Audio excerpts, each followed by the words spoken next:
주님께 영광 돌리고 또 우리의 마음을 뜨겁게 해주신 우리 찬양대원 여러분들에게 감사드립니다.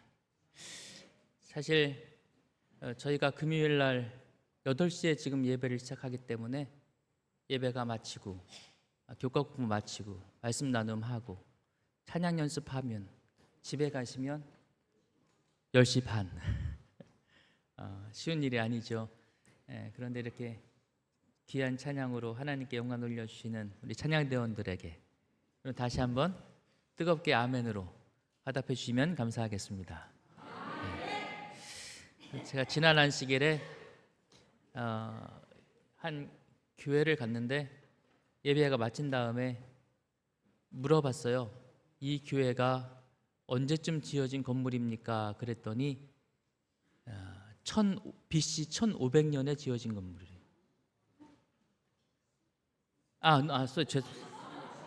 AD 1500년경에 지어진 건물이에요. AD 1500년이면 몇 년 됐어요? 계산해 보시기 바랍니다. 굉장히 오래된 교회에서 예배를 드렸는데 아주 오래된 건물이니까 꽤 멋있긴 했어요. 그런데 온양교회 예배만은 못하더라고요. 온양교회 찬양대 예배드린 여러분의 모습이 정말 많이 그리웠습니다. 또 제가 없는 동안에 아프신 분도 계셨어요. 많이 아프셨지만 또 잘 회복하고 교회에서 뵙게 돼서 반갑고요. 또 비 때문에 지난주 수요일 비가 많이 와서 피난 가셨던 분도 계셨는데 안전하게 잘 돌아오셨습니다. 도와주신 하나님께 감사드립니다. 오늘 말씀은 제목이 인정욕구라는 제목으로 말씀을 드리려고 합니다.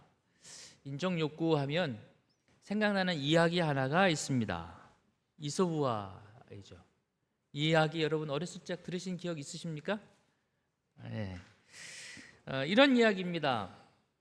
삶이 좀 곰핍해진 아버지와 아들이 집에 있는 나귀 한 마리를 팔아야 되겠다라고 생각하고 나귀를 팔러 장에 갑니다. 어린 아들과 함께 아버지가 장에 가면서 다리가 아프니까 어린 아이를 나귀에 태웠습니다. 그리고 장에를 가죠. 가는데 어떤 사람이 그걸 보고 한마디 합니다. 아이고 저 버르장머리 없는 녀석. 어린 녀석이 나귀 타고 아버지는 걸어가게 만들다니. 그 이야기를 이 부자가 들었어요. 아버지가 그 소리를 듣고 이거 안 되겠다. 이 아들 욕먹는구나. 얼른 아들을 내리게 하고 누가 타요? 아버지가 나귀를 이번엔 타고 갑니다. 그렇게 가는데 누군가가 그 모습을 보고 한 소리 합니다. 아이고 저 몰인정한 애비 같으니라고. 어린애를 걸리고 지가 타고 가다니. 그 말을 들으니까 아버지가 타고 가는 것도 문제가 있어요. 그래서 아버지가 나귀에서 내려서 어떻게 해야 돼요? 둘 다 걸어갑니다.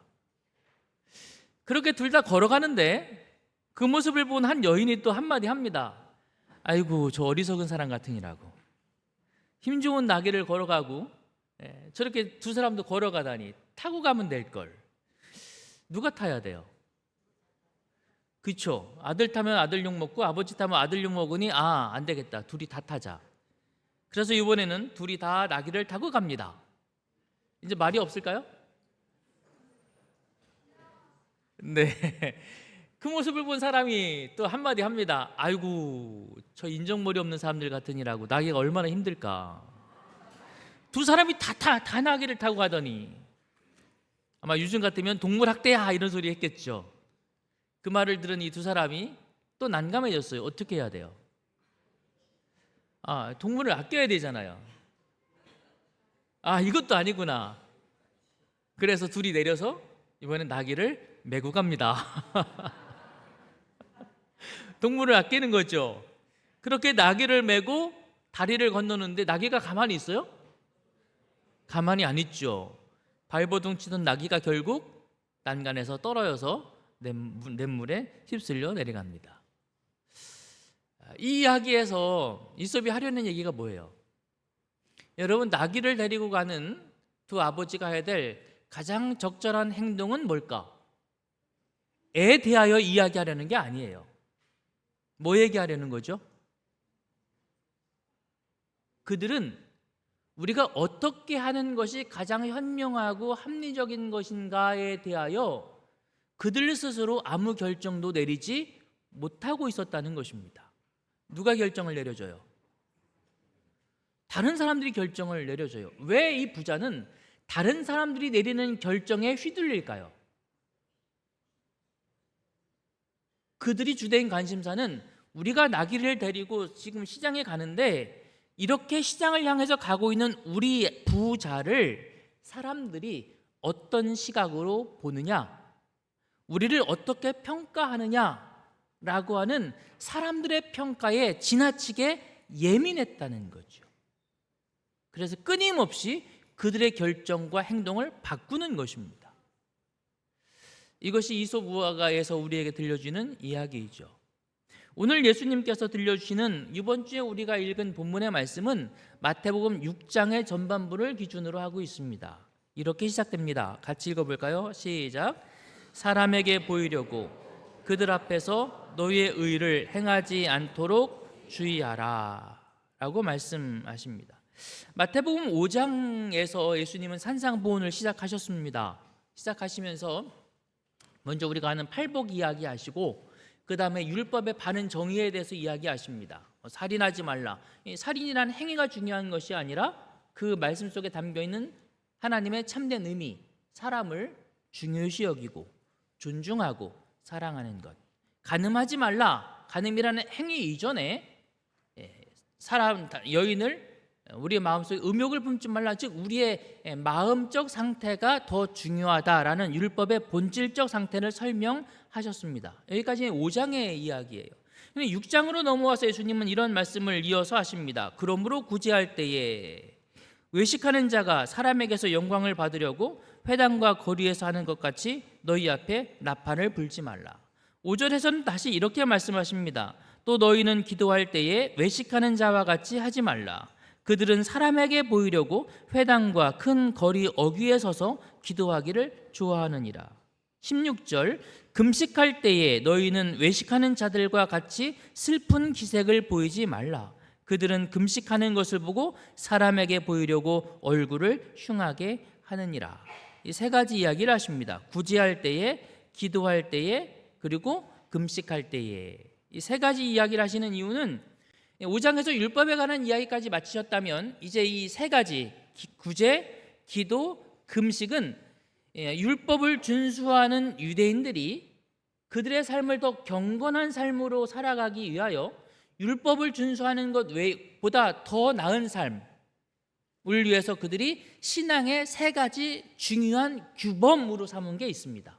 그게 뭐냐면 본문에 나온 구제하는 것, 기도하는 것, 금식하는 것입니다. 이것을 그들은 3대 종교적 의무다 이렇게 했어요. 율법을 지키는 건 당연한 거예요. 그러나 그런 율법 지키는 삶만이 중요한 것이 아니라 우리가 그런 삶, 이런 신앙적인 삶을 살기 위해서는 사람들을 도와줘야 된다. 여러분들 그렇게 이해하십니까? 중요합니까? 정말 중요한 것입니다. 그리고 기도하는 삶을 살아야 합니다. 중요합니까? 정말 중요한 것입니다. 세 번째, 뭐 하는 삶을 살아야 된다고요? 이 금식은 조금 설명이 필요해요. 왜 3대 의무에 금식이 포함되는가 하면 16절을 좀 더 자세히 보면 이렇게 말씀하세요. 금식할 때에 너희는 외식하는 자들과 같이 슬픈 기색을 보이지 말라. 그들은 금식하는 것을 사람들에게 보이려고 얼굴을 흉하게 하느니라. 금식할 때 슬픈 기색 띠고 얼굴 흉하게 한다는 의미가 뭐냐면 이런 의미예요. 유대인들의 절기에는 금식해야 되는 절기가 있습니다. 대속죄일. 뭐 해야 돼요? 금식해야 돼요. 왜 금식해요? 금식하면서 뭐 하라는 거였어요? 회개하라는 것이었어요. 금식은 단지 음식을 끊는 것의 의미가 아니라 뭐 하는 것? 회개하는 것을 의미하고 있습니다. 그래서 성경을 읽어보면 회개하는 장면들이 나오지 않습니까? 예를 들면 룻이 니느웨에 갔을 때에 요나가 니느웨에 갔을 때에 그 기별을 들은 이 백성들이 회개하면서 뭐 했다? 금식했다. 그래서 금식은, 성경에서 나오는 금식은 단지 음식을 끊는 것이 아니라 회개라는 개념을 가지고 있어요. 그래서 마태복음 6장 16절에 예수님께서 금식할 때라는 이 말을 그런 문맥적 배경을 통해서 이해하면 뭐 할 때에? 회개할 때라는 얘기예요. 그러니까 회개하면 내가 지금 내 죄를 회개하고 있어 라고 하는 걸 사람들에게 알리려면 웃어야 돼요? 울어야 돼요? 울어야지. 얼굴이 평안해야 돼요? 아니면 좀 불편하고 힘들어 보여야 돼요? 그래서 구제, 기도, 그리고 금식 하는 이 세 가지 삶을 위해서 그들은 이렇게 자신을 회개할 때 얼굴을 표시내는 그런 것을 했다라는 거죠. 구제, 기도, 회개, 이것은 우리가 분명히 아는 것처럼 우리의 삶에서, 특별히 신앙의 삶에서 반드시 필요한 것입니다. 사랑하는 믿음의 성도 여러분, 오늘 저와 여러분의 삶에도 이런 삶이 있게 되기를 간절히 바랍니다. 구제하는 삶, 기도하는 삶, 회개하는 삶. 그런데 예수님께서 유대인들의 이런 삶들을 언급하시면서 오늘은 그런 삶을 칭찬하시지 않고 그들에게 꾸짖는 말씀을 하세요. 그 이유가 무엇일까요? 우리가 아는 것처럼 6장 2절, 그러므로 구제할 때에 이건 괜찮아요. 그런데 어떻게 한다고요? 외식하는 자가, 그다음 빨간 글자 시작, 사람에게 영광을 받으려고 기도를 합니다. 그런데 기도를 왜 하는가 하면 외식하는 자와 같이 하지 말라. 그들은 뭐 하려고? 사람에게 보이려고 기도해요. 금식 회개합니다. 그런데 금식 회개를 왜 해요? 뭐 하려고? 사람에게 보이려고. 여러분, 기도는 사람에게 하는 게 아니잖아요. 하나님께 하는 것입니다. 그런데 잘못된 이들은 내가 기도하는 사람이야 라고 하는 것을 사람들에게 보여줌으로 자신의 의로움을 드러내기 원했죠. 그래서 어떻게 기도했다고요? 큰 길거리에 나와서 여러분 저 기도하는 거 보세요 이러듯이 큰 소리로 기도해요. 봉사를 할 때에도 어떻게 했다고요? 나팔을 불었다 이렇게 되어 있습니다. 모든 사람들이 주목하도록. 물론 봉사하는 것이 사람들에게 알려지는 것 자체를 금하는 것이 아닙니다. 문제는 이것을 통해서 자신을 드러내려고 하는 거죠. 누가 드러나야 되는데? 예수님이 드러나야 되는데. 금식 회개하면서도 사람에게 보이기 위해서 자신의 외모를 슬프게 꾸미고 다니는 것입니다. 문제는 봉사하고 기도하고 회개하는 이 모든 것들의 목적이 뭐 하려고? 사람에게 보이려고. 왜 사람에게 보이려고 하는 것일까요? 그렇죠. 인정받고 싶은 욕구 때문에 그래요. 사람들은 마음속에 이런 욕구를 어느 정도는 다 가지고 있는 것 같아요. 얼마 전 지난 3월 24일 신문에 올라온 사진 한 장입니다. 저 남자 입속에 있는 게 뭐 같아요? 여자친구 손입니다. 유튜브를 하는 친구들인데 어느 날 병원에 한 커플이 병원을 찾아왔어요. 어떤 모습으로 왔는가 하면 남자의 입에 여자의 손이 들어가 있어요. 이걸 빼지 못하는 것입니다. 재밌는 영상을 찍으려고 여자친구가 내 주먹에 당신 입에 들어가는지 한번 보자. 그걸 촬영한 거예요. 집어넣었어요. 그런데 남자의 입이 너무 과하게 벌어졌고 근육이 경직되어 버렸습니다. 얼마나 아파요. 아프니까 남자가 어떻게 해야 돼요? 입을 다물으려고 하는데 여자 손은 빼야 되죠. 남자는 다물려고 하고 그럴 때만 여자는 고통스러워서 비명을 지르는데 턱이 더 이상 벌어지지 않아요. 그 상태로 병원에 온 거예요. 뭐 뉴스 보니까 근육 이완제를 맞고 약 2시간 정도 지나서야 겨우 손을 뺄 수 있었다. 이럴 때 이런 질문을 던져야죠. 왜 이러는 걸까요? 왜 이래요? 사람들에게 관심을 받으려고 하는 것입니다. 모두가 보이는 욕구예요.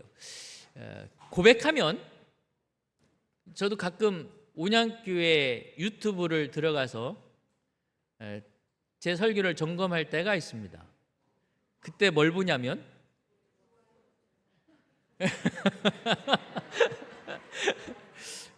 조회수를 봅니다.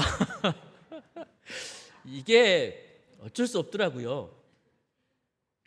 온양교회 유튜브에서 조회수가 제일 높은 설교가 누구 설교일까요? 김명훈 목사님 설교예요. 굉장히 많아요. 다른 설교하고 비교될 수 없을 만큼 많아요. 이게 이름이 갖고 있는 워낙 우리가 알고 있는 저명하신 목사님이시고 저에게 교수님이셨고 그런 분이시니까 많은 사람들이 그 이름을 검색하면서 온양교회 들어와서 설교를 봐요. 오케이, 교수님이시니까. 그 다음 누가 많을까요? 고재훈 목사님. 그 다음 누가 많을까요? 제가 한 4번째인가 5번째 올라와요.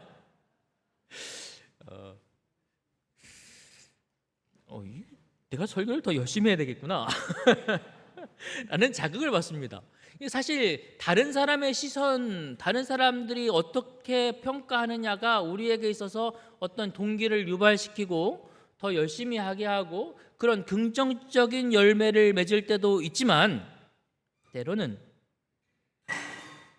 그것이 나의 본질적 모습을 잃어버리게 하고 사람들의 관심과 주목을 끄는 것에 더 많은 관심을 갖게 해서 문제를 야기하는 경우도 있다는 거죠.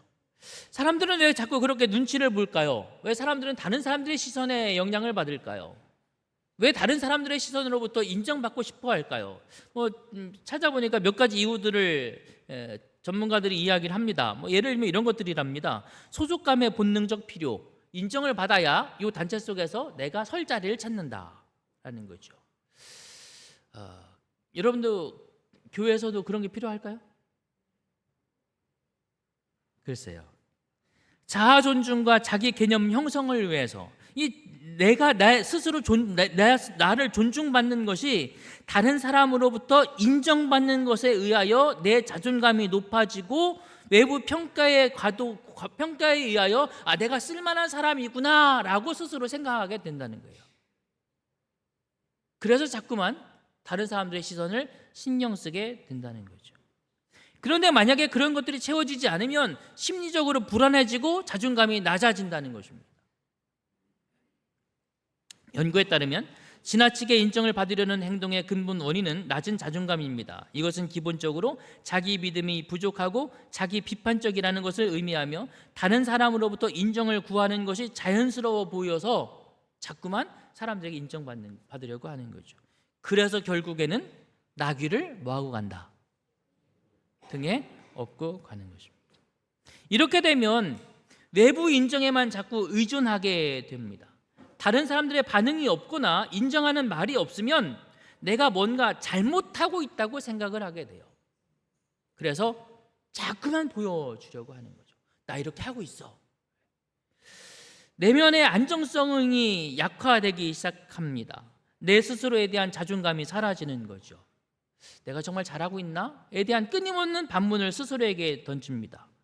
그러다 보니 인정받으려고 더욱 노력하게 되고 그럴수록 내가 누구인지를 잃어버리게 돼요. 정서적으로 롤러코스터를 타게 된다, 그렇게 설명하고 있더라고요. 누군가가 칭찬 한마디 해주면 굉장히 좋아지고 아무 말도 없으면 우울해지고 내가 뭔가를 했는데 아무도 말을 안 해. 그럼 다음에 또 하고 싶어요? 하기 싫어요? 이러면 안 된다는 거예요. 그게 내가 정말 필요하고 하나님께 내가 정말 원해서 한 일이라면 남들이 아무 말도 안 해도. 제가 어제 교회 왔더니 교회 들어오는 현관 입구에 누군가가 하얀 가루를 뿌려놨더라고요. 누가 뿌리셨는지 제가 확인 못했어요. 왜 뿌렸지? 하고 봤더니 최근에 거기로 벌레가 자꾸 들어와요. 그 콩벌레? 그래서 뿌렸나 보다. 누가 뿌렸는지는 아직 모르겠어요. 아무도 말하지 않고 누군가가 뿌려놨어요. 말하지 마세요. 누가 했는지. 아무도 알려주지 않아도, 아무도 칭찬해주지 않아도 조용히 일을 하는 것입니다. 그렇게 누군가의 손에 계속 의존하게 되면 관계가 왜곡됩니다. 정말 좋아서 저 사람에게 다가가는 게 아니라 뭐 하려고? 칭찬받으려고. 끊임없이 만족의 덫에 빠져들게 됩니다. 여러분, 이것이 인정받고자 하는 감정이 너무 격해졌을 때 나타나는 문제들입니다. 바리새인들이 이 덫에 빠졌어요. 신앙도 사람들의 눈치 속에서 하는 거죠. 주님은 그들의 그런 모습을 엄히 꾸짖고 계십니다. 사랑하는 믿음의 성도 여러분, 오늘 우리는 어떤 관점에서 주님을 따라가야 될까요? 사람이 아닌 하나님을 바라보는 저와 여러분 되시기를 주님의 이름으로 축원합니다. 이번에 제가 다녀온 가운데 여기를 잠시 다녀왔습니다. 피렌체에 있는 두오모 대성당이라는 곳입니다. 이 교회에 정말 재밌는 이야기가 있어요. 피렌체 사람들이 성당을 크게 지었습니다. 정말 크게 지었어요. 그런데 문제가 발생했습니다. 성당을 크게 지었는데 가운데 돔이 있잖아요. 이렇게 이 돔이 둥그런 원형 위에 돔을 올리는데 이 피렌체 사람들이 성당을 지으면서 이런 생각을 했어요. 가만히 보니까 저쪽 동네도 성당을 크게 지었고 저쪽 동네도 성당을 크게 지었고 저쪽 동네도 성당을 크게 지었는데 가장 부유한 피렌체 우리 마을에는 저들보다 더 큰 성당이 없다. 안 되겠다. 제일 큰 성당을 짓자. 이렇게 성당을 그래서 그들이 지었어요. 문제는 뭐냐면 그래서 돔을 크게 지었는데 돔을 올리기 위해서 크게 지었는데 당시 기술로 너무 큰 이 원형이 위에 저 돔을 올릴 수 있는 기술이 없는 거예요. 이 성당을 크게 지어놓고 저 뚜껑을 올리지 못해서 몇 년 동안 이 덮개 없이 예배를 드렸는가 하면 124년 동안 뚜껑 없는 교회에서 예배를 드렸어요. 몇 년 동안? 어떻게 했는지 상상이 안 가요. 신부님이 설교하다가 비가 오면 어떻게 했을까요? 감당도 안 되는 교회를 왜 지었다고요?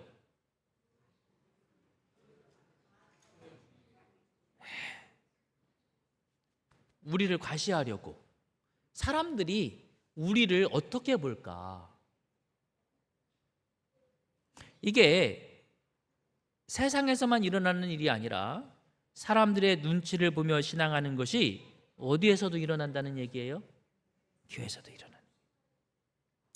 물론 124년 후에 이제 어떤 이가 나타나서 저걸 완성해서 오늘날 사람들이 관광을 갑니다만 저걸 보면서 제 마음속에 참 우리의 신앙도 때때로 사람의 관점에 의해서 움직이지 않는가라는 생각을 하게 되었습니다. 하나님께서는 예수님은 그러한 신앙하는 사람을 이렇게 꾸짖으십니다. 빨간 글자만 다 같이 시작. 외식하는 자가. 또 5절에서도 이렇게 말씀하십니다. 뭐라고요? 시작. 외식하는 자와 같이 하지 말라. 16절에서도 이렇게 말씀하십니다. 너희는 뭐라고요? 외식하는 자들과 같이. 이 외식하다라는 말은 히포크리테스라는 말인데 그 원어가 갖고 있는 의미는 뭐냐면 연극 배우라는 얘기입니다. 신앙인이 아니라 뭐라는 얘기예요? 배우라는 얘기입니다. 배우는 그의 삶의 진실한 모습으로 단위에 서는 것이 아니라 각본에 쓰여져 있는 모습을 충실히 반영하는 게 배우입니다. 신앙이 우리의 마음속에서 나를 움직이는 것이 아니라 성경에 있는 각본을 따라서 뭐만 하는 거라는 거예요? 행동만 하는 거예요. 그런데 배우는 그걸 가짜처럼 해요? 진짜처럼 해요? 진짜처럼 해요. 그래서 그걸 계속 하다 보면 우리는 내가 진짜 신앙을 하고 있는지 아니면 배우 같은 신앙을 하는지 착각하게 돼요. 사랑하는 믿음의 성도 여러분, 우리는 배우로서의 신앙이 아니라 주님 안에서 오직 주님만을 바라보는 신앙을 하시는 저와 여러분 되시기를 소망합니다. 그리고 이렇게 외식하는 자가 사람들 앞에서 신앙을 하면 두 번째 문제가 발생합니다. 빨리 밑에 글 같이 읽습니다. 시작. 그들은 자기 상을 이미 받았느니라. 5절에서 똑같이 말씀하세요. 시작. 그들은 자기 상을 이미 받았느니라. 16절에서 똑같이 다시 말씀하십니다. 시작. 그들은 자기 상을 이미 받았느니라. 한 글자도 안 들리고 똑같이 다시 말씀하세요. 문제는 뭐냐면 이렇게 사람들 앞에서 신앙을 하면 사람들이 칭찬해요. 그죠? 잘하고 있다고. 우리 목사님 정말 훌륭하다고. 우리 장로님 훌륭하다고. 네, 칭찬을 해요. 주님 말씀하십니다. 그렇게 외식하는 신앙은 이미 누구에게 다 받았다? 사람에게 다 받았다. 누구에게 받을 게 없다는 얘기예요? 하나님께 받을 게 없다는 얘기예요. 예수님께서는 하나님께서 그러한 봉사를 인정치 않으신다는 것과 또 그들이 받게 될 상은 그처럼 추구하던 사람들의 아첨과 칭찬일 뿐일 것이라는 사실을 단언하시면서 그들의 외식을 책망하셨다. 사랑하는 믿음의 성도 여러분, 우리는 세상에서의 상급이 아니라 하나님의 상급을 갈급하지 않습니까? 3절, 누가복음 6장 3절. 너는 구제할 때에 오른손이 하는 것을 왼손이 모르게 하여 내 구제함을 은밀하게 하라. 은밀한 중에 보시는 너희 아버지께서 뭐 하시겠다고요? 아버지께서 갚으시겠다. 선한 사업에서 그들의 재능을 활용함으로 그리스도인 품성의 개발과 완성을 위하여 노력해온 사람들은 장차 올 세상에서 그들이 뿌린 씨를 거두게 될 것이다. 여러분, 하늘에서 받으시게 되기를 간절히 바랍니다. 7절에서 예수님은 또 똑같이 말씀하십니다. 또 기도할 때 이방인과 같이 중언부언하지 말라. 그들은 말을 많이 하여 들으실 줄 생각하느니라. 그렇게 하지 말고 6절, 아버지께 기도하라. 누구에게 기도하라?